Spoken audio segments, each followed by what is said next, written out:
Sonda-me, Senhor, e me conheces. Quebranta o meu coração.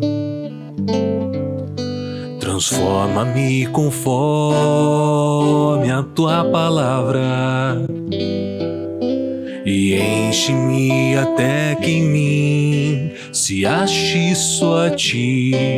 E então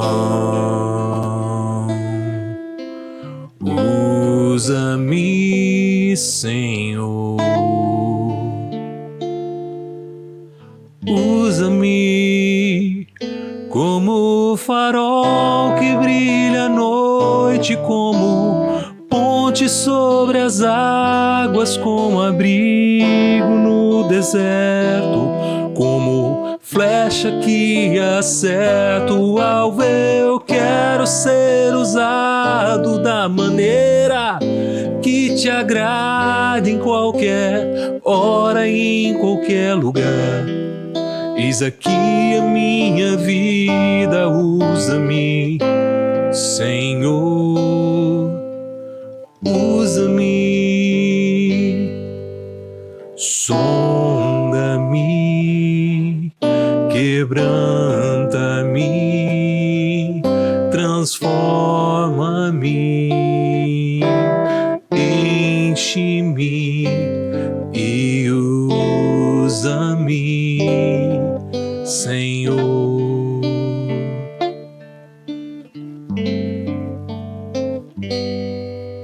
Sonda-me, Senhor, e me conheces. Quebranta o meu coração. Transforma-me conforme a tua palavra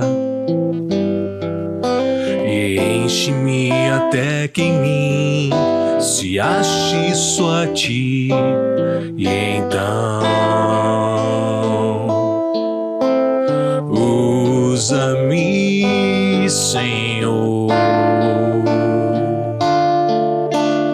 usa-me como farol que brilha à noite, como ponte sobre as águas, como abrigo no deserto, como flecha que acerta o alvo. Eu quero ser usado da maneira que te agrada, em qualquer hora e em qualquer lugar.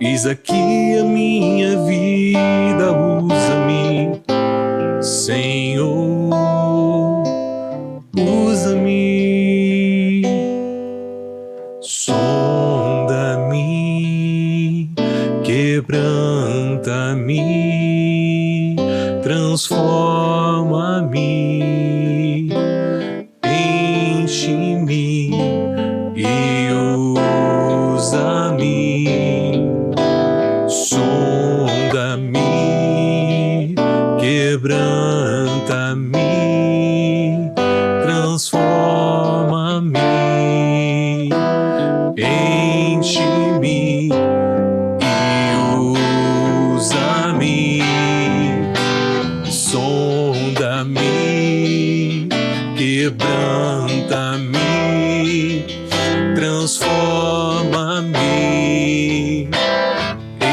enche-me e usa-me, Senhor. Usa-me como farol que brilha à noite, como ponte sobre as águas, como abrigo no deserto, como flecha que acerta o alvo. Eu quero ser usado da maneira que te agrada, em qualquer hora e em qualquer lugar. Eis aqui a minha vida, usa-me, Senhor, usa-me, usa-me, Senhor, Usa-me, usa-me, Senhor.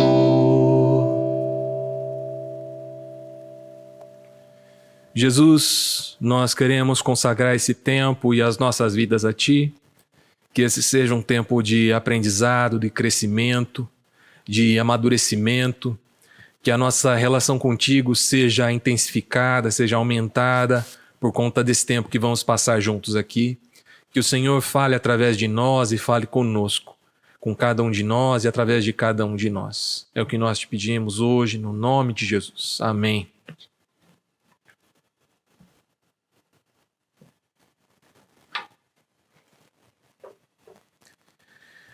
Isso aí.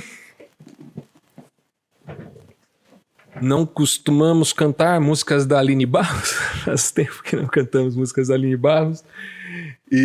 Mas essa semana eu vi a Maria Gadu cantando essa música. E eu me lembrei de quanto essa música é bonita, né? Ouvindo a Maria Gadu ainda cantando, ficou mais bonita ainda. Mas é uma canção que fala sobre ser usado por Deus, né? Estar disposto a ser ferramenta de Deus, estar disposto a ser uma ferramenta de bênção para o outro. E eu acho que esse é um grande desafio e é um norte daquilo que nós vamos trabalhar durante esse ano de 2023, para onde a gente tem apontado as ações da Igreja Presente aí, as atividades da Igreja Presente para esse ano. Então achei pertinente cantar essa canção exatamente para a reunião de hoje. O tema que a gente vai tratar hoje, o texto, é Mateus 9, dos versos 35 ao 38, é o nosso texto base. A gente vai falar sobre trabalhadores. Esse é o assunto. Mateus 9, 35 a 38 diz assim: Jesus andava por todas as cidades e todos os povoados da região, ensinando nas sinagogas, anunciando as boas novas do reino e curando todo tipo de enfermidade e doença. Quando viu as multidões, teve compaixão delas, pois estavam confusas e desamparadas, como ovelhas sem pastor. Disse aos discípulos: a colheita é grande, mas os trabalhadores são poucos. Orem ao Senhor da colheita, peçam que ele envie mais trabalhadores para os seus campos. Bom, nesse capítulo, é um capítulo bem peculiar, tem muita coisa interessante. A gente está lendo o fim, né, do capítulo, né? Verso 35 ao 38. Esse capítulo termina no versículo 38. O capítulo todo, que vem do verso 1 até o 34, conta um dia da vida de Jesus. E eu acho que ele é muito rico, né, em tudo isso. Ele acabou de vir de Genezaré, onde ele encontra aquele homem possuído por demônios, da legião, toda aquela história que nós já ouvimos várias vezes, né? Ele estava possuído por muitos demônios. Jesus expulsa os demônios dele, permite que os demônios vão para um monte de porcos que estavam ali. Os porcos se precipitam no mar e Jesus é expulso de Genezaré depois disso. Mesmo o homem que ninguém conseguia conter por causa dos demônios que tinha, estando sentado, conversando, totalmente lúcido, né? As pessoas ficaram espantadas com o poder de Jesus e ficaram com medo. Então, Jesus volta para a sua terra, né? Atravessa de volta ao mar. E quando ele chega na sua terra, trazem um paralítico para ele. Jesus diz para ele: perdoados estão os teus pecados. E aí os doutores da lei começam a encasquetar com o fato dele dizer que estava perdoando pecados, né? Então Jesus fala: então, o que é mais fácil dizer? Perdoados estão os teus pecados ou levanta-te e anda? Mas para vocês verem que o Filho do Homem tem poder, inclusive para perdoar pecados, eu digo: levanta e anda. E o homem que era paralítico levantou e andou. Em seguida, Jesus encontra com Mateus. Mateus ainda não era um discípulo, ele era um coletor de impostos, né? Um cobrador de impostos, que naquele contexto era um traidor do povo de Israel, porque ele cobrava impostos para Roma dos seus irmãos judeus, né? Dos seus irmãos israelitas. Isso pegava muito mal, né? Imagina que a gente tem um estrangeiro que vem aqui tomar posse da nossa terra, e a gente tem um dos nossos que vai colher impostos para pagar para eles. Era esse o trabalho de Mateus, era esse o trabalho também do Zaqueu, né? Aquele que a gente lembra porque era pequenininho, né? Então, esse era um trabalho muito mal visto pelos judeus, porque era um traidor da própria pátria, um traidor dos próprios irmãos, né? E Jesus vira para Mateus e diz: vem e segue-me. E Mateus passou a segui-lo. Eu gosto muito do Mateus que está sendo retratado naquela série The Chosen, né? Que eles mostram um Mateus com algum grau de autismo. Eu achei aquilo de uma sutileza, de uma humanidade muito interessante, assim, né? Demonstrando que os discípulos não eram pessoas de outro planeta, né? Eram seres humanos com todas as limitações, as características que nós temos e que nós apresentamos, né? Não seria nada estranho um deles, de fato, ter algum grau de autismo ou de qualquer outra característica específica, né? Que não está presente, vamos dizer, na maioria das pessoas, né? Cada um de nós é único, né? E aí Jesus seleciona Mateus ali, convida, e Mateus larga a coletoria, né? Onde ele ficava recolhendo impostos, era uma espécie de caixa, né? E segue Jesus de verdade. Mais tarde Jesus está sentado comendo, e ele está comendo exatamente com cobradores de impostos e com pecadores, é isso que o texto diz, publicanos e pecadores. Publicano era esse cara aí, era o cobrador de impostos igual Mateus, igual Zaqueu. E aí as pessoas questionam: mas você diz que esse homem diz que é santo, mas senta aí com pecadores, com coletores de impostos e come com eles? E aí Jesus tem aquela frase clássica, olha só, tudo isso está num capítulo só. Jesus tem aquela frase clássica que todo mundo já deve ter ouvido: eu não vim para os sãos, porque os sãos não precisam de remédio, mas sim para os doentes, né? Então ele estava dizendo que a sua identificação era exatamente com as pessoas que eram de alguma forma excluídas da sociedade, que tinham algum tipo de característica que as tornava indesejáveis, né? Era para esses que Jesus tinha os seus olhos voltados, né? E não para aqueles que que eram bem vistos, né? Que tinham o prestígio das pessoas. Nesse momento, perguntam para Jesus sobre o jejum, porque os discípulos de Jesus não jejuavam, diferente dos discípulos de João Batista que jejuavam. E Jesus diz para eles que você não deve jejuar na presença do noivo, vamos dizer assim, né? Que ele era, vamos dizer, a presença mais importante. Então não era um momento de jejuar, de se entristecer, mas de se alegrar. Depois, o líder da sinagoga lá local chega para ele e diz que a filha tinha acabado de morrer e ele veio pedir socorro para Jesus. Jesus vai na direção da casa desse homem para ressuscitar a filha dele que tinha acabado de morrer, e uma mulher que tinha uma hemorragia há 12 anos toca a barra da veste de Jesus. E ela é curada nesse momento dessa hemorragia. Jesus vira e fala: alguém me tocou, aconteceu alguma coisa aqui. E aí os discípulos falam: mas está todo mundo te tocando, está todo mundo te empurrando, todo mundo quer chegar perto do Senhor. Como é que a gente vai saber? Como é que você fala: alguém me tocou? E a mulher se entrega, ela fala: olha, fui eu. E aí ela conta a história dela. E ela foi curada pela fé. Então ele chega na casa do homem e ele pega a menina morta pela mão. Ele diz primeiro: ela não morreu, ela dorme. Ele toca, pega ela pela mão e ela se levanta, ressuscita, volta à vida. Saindo dali, 2 cegos começam a segui-lo, dizendo: filho de Davi, tenha misericórdia de nós. E aí Jesus vai e toca os olhos desses 2 homens e eles passam a ver. Então ele pede para eles que eles não contassem para ninguém essa história, imagina o tanto de gente que ele atendeu nesse dia, né? E ele fala: por favor, não contem para ninguém o que acabou de acontecer para vocês. Mas eles não obedecem o que Jesus recomendou e contam para todo mundo, e a notícia se espalhou. E ainda saindo daquele lugar onde ele curou os 2 cegos, ele ainda curou um mudo, que diz que era mudo porque estava possuído por muitos demônios. Bom, esse é um dia típico na vida de Jesus, tá? Esse é um dia comum, é tipo uma terça-feira, é mais ou menos isso aí que era a vida de Jesus. E ao fim desse processo é que ele diz esse texto que nós lemos, e eu vou ler de novo aqui. Jesus andava por todas as cidades e todos os povoados da região, ensinando nas sinagogas, anunciando as boas novas do reino e curando todo tipo de enfermidade e doença. Quando viu as multidões, teve compaixão delas, pois estavam confusas e desamparadas, como ovelhas sem pastor. Disse aos discípulos: a colheita é grande, mas os trabalhadores são poucos. Orem ao Senhor da colheita. Peçam que Ele envie mais trabalhadores para os seus campos.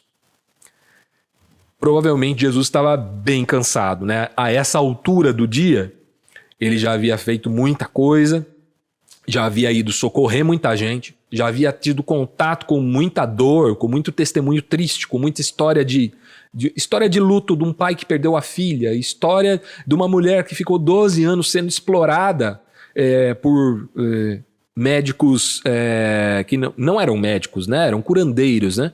Que tiraram todas as posses dela, todo o dinheiro dela para curar dessa hemorragia e ela não se curava.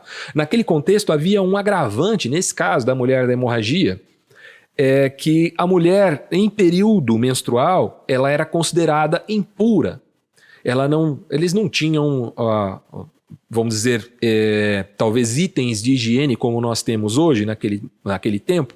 Então a mulher no seu ciclo menstrual ela não se misturava, ela não andava no meio do povo, ela não podia se aproximar de outras pessoas, o que não deixa de ser algo bastante sexista também, machista, né? Mas era o contexto da época. E essa mulher ela transgride essa regra. Ela avança na direção de Jesus transgredindo a lei. Ela poderia ser capturada ali e ser punida por estar andando, mesmo estando com hemorragia. Apesar da hemorragia dela não ser o ciclo, né, natural. Ela estava 12 anos sangrando, né? E ela transgride, avança e é curada pela sua iniciativa, né, pela sua fé. As ovelhas sem pastor eram pessoas carentes, tá? Não eram só pessoas às quais faltava instrução, mas eram pessoas que faltava alguém que cuidasse delas, que se preocupasse com elas. Acredite, se essa mulher fosse surpreendida ali por algum doutor da lei, provavelmente ele ia repreender e mandar ela de volta para casa ou deter a mulher, porque eles não estavam preocupados com ela. Da mesma forma que ali atrás, quando Jesus fala com o paralítico e diz: se perdoados estão seus pecados, os caras começam a julgar se ele tem autoridade para perdoar pecados. Eles estavam pouco preocupados, pouco se lascando com a vida daquele homem que estava paralítico ali, né? Assim como não estavam preocupados com a vida dessa mulher e não estavam preocupados com a vida desses dois cegos, com o homem mudo e com todo mundo que Jesus encontrou nesse caminho aqui. Mas Jesus estava. E aí ele olha para a multidão e fala: são pessoas que precisam de cuidado, eles não têm ninguém que se preocupe com eles. Então Jesus instrui os discípulos a orarem ao Pai, que ele chama de o Senhor da colheita, né? Ao Pai, pedindo que mande trabalhadores para a sua colheita, né? Agora, esse capítulo encerra assim: orem para que o Senhor da colheita mande trabalhadores para a sua colheita, para os seus campos. E o capítulo seguinte começa com a resposta dessa oração. Olha que interessante, a oração acabou de ser feita e no capítulo seguinte ele já inicia com a resposta. E qual que é a resposta? Eu vou ler aqui Mateus 10, verso 1. Diz assim: Jesus reuniu seus 12 discípulos e lhes deu a autoridade para expulsar espíritos impuros e curar todo tipo de enfermidade e doença.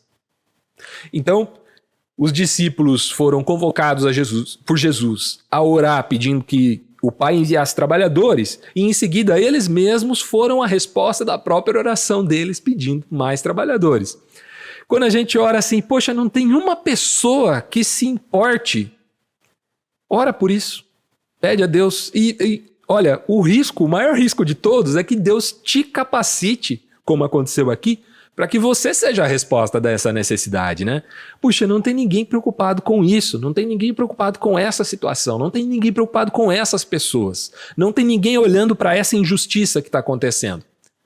Ore a Deus e Deus muito provavelmente vai te capacitar, porque se aquilo está incomodando o seu coração, provavelmente já é um trabalhar de Deus, né? Te apontando uma direção para você trabalhar. né? Porque a verdade é, nem todo mundo se importa, né? A verdade é que nem todo mundo se importa. E se nós nos importamos ao ponto de clamar a Deus por socorro para alguém ou para alguma situação, é muito provável que Deus já esteja trabalhando o nosso coração nesse sentido, né? Desse cuidado. É claro que nem todos nós temos o chamado para a mesma direção, né? Para o cuidado do mesmo perfil, para o cuidado do mesmo problema, né? Nós temos questões na nossa sociedade inúmeras que precisam de atenção, né? Se a gente parar e pensar aqui, acho que dá para a gente conversar um pouquinho disso no fim da reunião, existem muitas questões que carecem de cuidado. E cada um de nós se sente mais incomodado por uma delas. Uma pessoa vai dizer assim, puxa, eu me sinto incomodado com as crianças que não têm creche, por exemplo. Que os pais não têm uma renda suficiente para ficar em casa com eles. Todos os adultos da casa precisam sair para trabalhar. Não tem dinheiro suficiente para pagar uma babá ou para pagar uma escola e essa criança fica desassistida porque não tem vaga na creche também. Alguém pode se incomodar com essa situação. Outra pessoa pode se incomodar com a falta de leito em hospital. Outra pessoa pode se incomodar como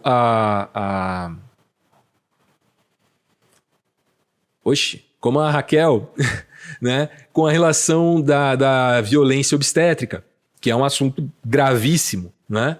E toca o coração dela e ela foi atrás e se qualificou para trabalhar nisso, né? Então, o que eu estou querendo dizer com tudo isso é: o Senhor tem tocado os nossos corações para questões que incomodam o coração dele. Olha só, Jesus olhou para a multidão, falou: são como ovelhas sem pastor. Aí ele disse para os discípulos: orem para que Deus mande mais trabalhadores. E aí ele os capacita para que eles sejam esses trabalhadores. Agora, o que é importante a gente só ter em mente é que para trabalhar na obra de Deus não é necessário um chamado ou uma ordenação específica, tá? Porque tudo isso já foi feito. Todos nós já fomos chamados, todos aqueles que já ouviram a voz de Deus já foram chamados por Deus, entende? Deus não nos... uma coisa é o chamado, outra coisa é o envio, né? Então Deus nos chamou para si, né? Como filhos, como discípulos, como aqueles que estão aprendendo a caminhar como Jesus, e Ele nos capacita para nos enviar. E aí é a ordem, né? Vão, façam discípulos de todas as nações, batizando, ensinando, né? Tudo aquilo que a gente já conhece lá, Mateus 28, né? Então, não há necessidade de alguém chegar para você e dizer assim: o Senhor está te mandando fazer isso. Porque a Bíblia já nos diz que o Senhor está nos mandando fazer isso. A Bíblia já nos diz que o Senhor nos está enviando ao trabalho, a essa seara. Não é necessário que a gente aguarde uma segunda confirmação dessa ordem, porque essa ordem já foi dada. Esse envio já foi feito. Cada um de nós é um embaixador, um emissário de Deus no lugar onde se encontra. No lugar que você trabalha, no lugar que você mora, na família que você está. Tudo isso nós estamos nesses lugares para sermos enviados de Deus. E para promovermos mudança, transformação, cuidado, amor, pacificação, todas aquelas coisas que a gente veio estudando no ano de 2022 também. Bom, é isso que eu queria falar hoje, e a gente vai, nas próximas semanas, nos próximos sábados, a gente vai trabalhar esse capítulo 10 de Mateus, em que Jesus vai dizer o que é que consiste o trabalho que ele os está enviando. E eu queria muito que a gente lesse isso, não pensando só naqueles homens lá, nos 12 que Jesus estava enviando para o trabalho, mas no nosso contexto mesmo, né? Entender que o Senhor nos está enviando para trabalho, né? Não importa o quanto tempo faz que você conhece Jesus. A gente frequentemente lê uma história aqui, que é a história de uma mulher que encontrou Jesus no Poço de Jacó. E essa mulher, conhecida como a mulher samaritana do Poço de Jacó, né? Ela evangeliza uma cidade no primeiro dia que encontra com Jesus. Ela chega para a cidade e diz assim, para todos da cidade, né? E diz assim: Óbvio que não era uma cidade do tamanho de Indaiatuba, né? Ou do tamanho de São Paulo, menos ainda. Mas era uma cidade pequena, né? Um vilarejo. E ele diz assim, um homem está dizendo tudo que eu tenho vivido. Será que ele não é o Cristo? E a cidade toda corre para ver quem é esse homem que estava dizendo o que ela estava vivendo. Então ela não careceu de uma instrução muito profunda para exercer, para trabalhar para o evangelho. Ela é, segundo os estudiosos biblistas, a primeira missionária que se tem notícia. Em todo o Novo Testamento é essa mulher, que a gente não sabe o nome dela, o texto não diz o nome dela. Mas ela é extremamente importante por ser a primeira evangelizadora, a primeira missionária, e a primeira pessoa para quem Jesus disse, eu sou o Messias. Ela disse para ele, eu sei que um dia vai chegar o Messias, ele vai dizer tudo. E Jesus responde, sou eu que falo contigo. Então ele se revela, é a primeira pessoa para quem ele se revela é essa mulher. E é a primeira pessoa que sai dizer para os outros também é essa mulher.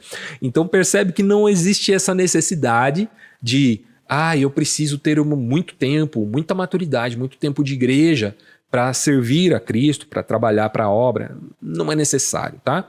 O que é necessário é se deixar ser usado por Deus, ser sensível à necessidade dos outros. E a gente vai trabalhar esses temas durante nos próximos sábados, estudando o capítulo 10 de Mateus, que é o capítulo seguinte desse texto que a gente leu hoje. É isso, eu queria que a gente participasse um pouquinho, e eu tenho uma pergunta para isso. A pergunta é a seguinte: o que é que se espera de um discípulo de Jesus?